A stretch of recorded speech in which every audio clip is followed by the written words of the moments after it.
33 ఎకరాల 12 గుంటలు 33 ఎకరాలు 20 గుంటలు అయింది.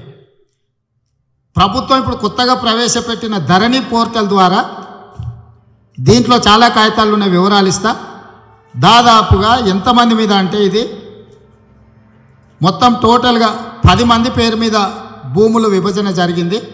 ఈ 10 మంది వివరాలు ఇక్కడ ఉన్నాయి.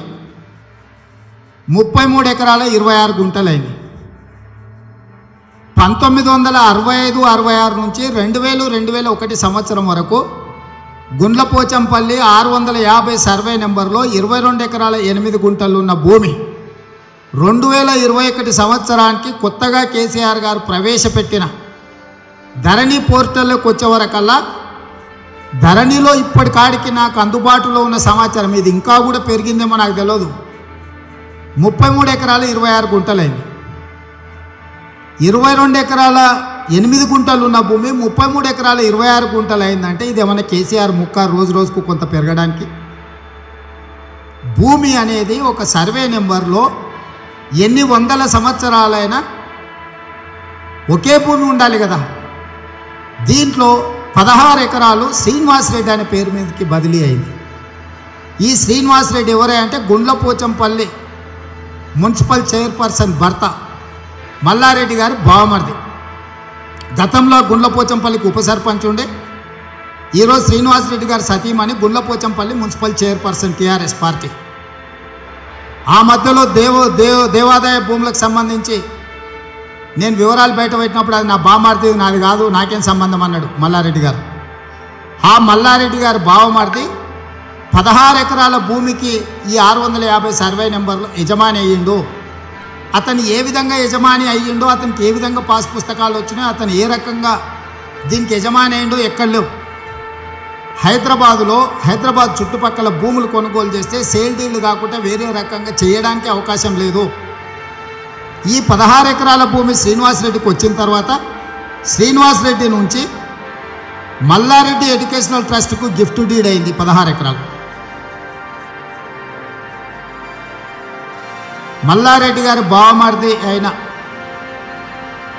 గుండ్లపోచంపల్లి ఉప సర్పంచ్, ప్రస్తుత గుండ్లపోచంపల్లి మున్సిపల్ చైర్పర్సన్ భర్త మల్లారెడ్డి గారి బావమరిది శ్రీనివాస్ రెడ్డి గారి పేరు మీద ఉన్న 16 ఎకరాల భూమి మల్లారెడ్డి గారి ఎడ్యుకేషనల్ సొసైటీ పేరు మీద గిఫ్ట్ డీడ్గా మారింది.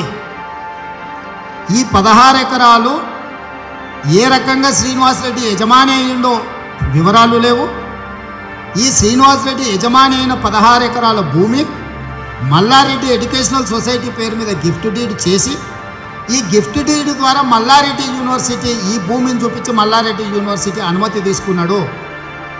పట్టణ ప్రాంతాలలో ఒక యూనివర్సిటీకి అనుమతి ఇవ్వాలంటే కనీసం 25 ఎకరాల భూమి ఉండాలి. అతను ఆ యూనివర్సిటీ అనుమతి కోసం ఎన్ని ఎకరాల భూమి పెట్టిండో నాకు తెలియదు. కానీ ఈ మల్లారెడ్డి గారికి శ్రీనివాస్ రెడ్డి గారు గుండ్లపోచంపల్లిలో గిఫ్ట్ డీడ్ ద్వారా 16 ఎకరాల భూమిని గిఫ్ట్ ఇస్తే, ఈ గిఫ్ట్ డీడ్ తీసుకెళ్ళి మల్లారెడ్డి ఎడ్యుకేషనల్ సొసైటీ యూనివర్సిటీ జాగ్రత్తగా చూపించి యూనివర్సిటీ అనుమతి తీసుకురు. ఇంతవరకు స్టోరీ ఒక రకంగా ఉంది. ఇదే భూమికి 2004 కంటే ముందే గ్రామ పంచాయతీ చేసి లేఅవుట్లు చేసి ప్లాట్లు అమ్మేసింది.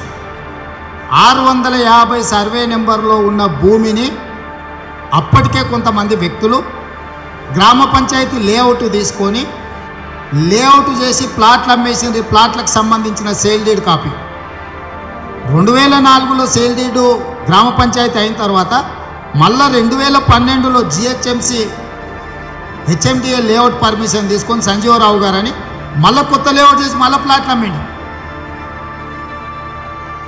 మొదట్లో 2004 సంవత్సరంలో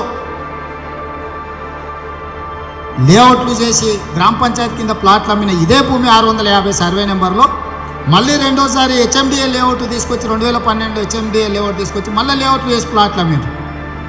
2004లో లేఅవుట్ చేసి అమ్మిన భూమి, గ్రామ పంచాయతీ లేఅవుట్ చేసి అమ్మిన భూమి 2015లో మళ్ళీ లేఅవుట్ చేసి హెచ్ఎండిఏ లేఅవుట్ ద్వారా చేసిన మళ్ళీ భూమి 2 సార్లు ఈ తప్పుడు లేఅవుట్ల ద్వారానే ఈ భూమిని అమ్మిండ్రు. ఆల్రెడీ ఈ లేఅవుట్లలో ప్లాట్లు ఉన్నాయి, ప్లాట్లలో యజమానులు, వాటికి సంబంధించిన డాక్యుమెంట్లు ఇవి 100 డాక్యుమెంట్లు ఎగ్జిక్యూట్ అయిన నేను గ్రామ పంచాయతీ లేఅవుట్ ద్వారా రిజిస్ట్రేషన్ చేసిన సేల్ డీడు అదేవిధంగా 2012 హెచ్ఎండిఏ లేఅవుట్ ద్వారా చేసిన సేల్ డీళ్లను 2 కాపీలను ఇక్కడ పెడుతున్నా.